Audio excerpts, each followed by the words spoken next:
आज महाराष्ट्र के तटीय इलाकों से टकराएगा निसर्ग तूफान। महाराष्ट्र के अलीबाग में सबसे पहले टकराएगा तूफान। मुंबई में 100 किलोमीटर प्रति घंटे की रफ्तार से चलेंगी हवाएं। तूफान का दिखने लगा है असर। मुंबई ठाणे में धीमी बारिश होना शुरू हो चुकी है। प्रधानमंत्री नरेंद्र मोदी ने निसर्ग तूफान को लेकर महाराष्ट्र के मुख्यमंत्री उद्धव ठाकरे से बात की। हर संभव मदद का भरोसा दिया।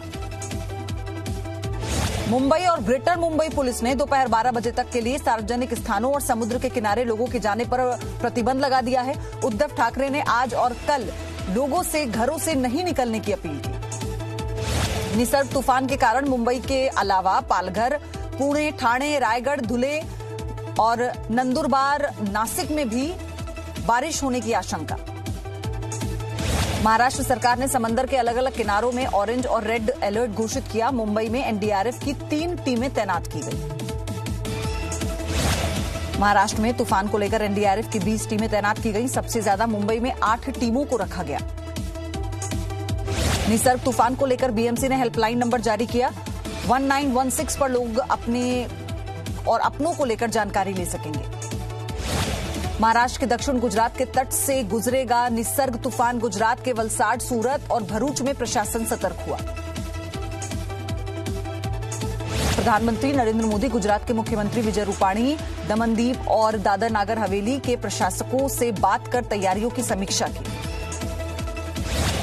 जी न्यूज के editor in chief Sudhir Chaudhary से खास बातचीत में रक्षा मंत्री राजनाथ सिंह ने कहा कि चीन के साथ विवाद बातचीत से सुलझाया जा सकता है। राजनाथ सिंह ने कहा कि भारत का मस्तक झुकने नहीं देंगे।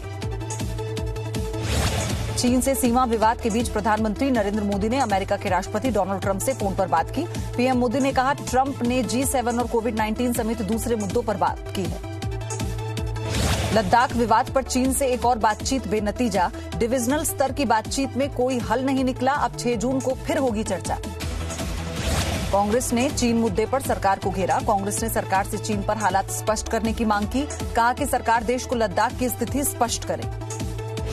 दिल्ली दंगा मामले में दिल्ली पुलिस ने 2 चार्जशीट दाखिल की। एक चार्जशीट में आम आदमी पार्टी के निलंबित पार्षद ताहिर हुसैन को बताया मास्टरमाइंड।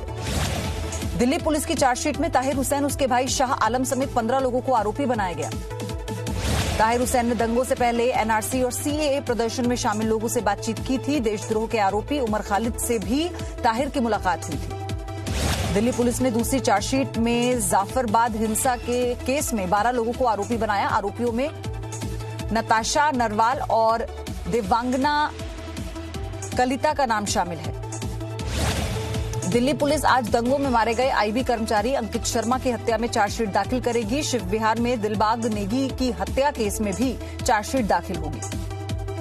दिल्ली पुलिस को दंगों के दौरान व्हाट्सएप ग्रुप से दंगा फैलाने के सबूत मिले। कई ग्रुप्स में मैसेज भेजे गए कि घर की महिलाएं घर में गर्म खौलता पानी और तेल का इंतजार करें, दरवाजों पर करंट लगाने की तैयारी रखें। देश में एक बार फिर से बढ़े कोरोना के मामले। बीते 24 घंटे में 204 लोगों की मौत। कुल मरीजों की संख्या 1,98,000 से ज्यादा हुई। अब तक 95,000 से ज्यादा लोग ठीक हुए। दिल्ली के एलजी अनिल बैजल ने कोरोना डेटा इकट्ठा करने के लिए 2 सीनियर आईएएस अफसरों की नियुक्ति की। आईएएस उदित प्रकाश राय और रवि धवन अस्पतालों के साथ टाई अप कर कोरोना का डेटा बनाएंगे। यूपी के नोएडा में कोरोना से 48 साल के एक व्यक्ति की मौत हो गई। इसके साथ ही जिले में कोरोना से मरने वालों की संख्या 8 हो गई। जिले में कोरोना के आंकड़े 496 तक पहुंच गए। भीमा कोरेगांव हिंसा मामले में एनआईए की अपील पर सुप्रीम कोर्ट ने आरोपी गौतम नवलखा को नोटिस जारी किया। मामले में 15 दिन बाद होगी सुनवाई। प्रवर्तन निदेशालय ने कांग्रेस नेता पी चिदम्बरम और उनके बेटे कार्ति चिदम्बरम के खिलाफ कोर्ट में चार्जशीट दाखिल की। आईएनएक्स मनी लॉन्ड्रिंग घोटाले में दाखिल की गई चार्जशीट।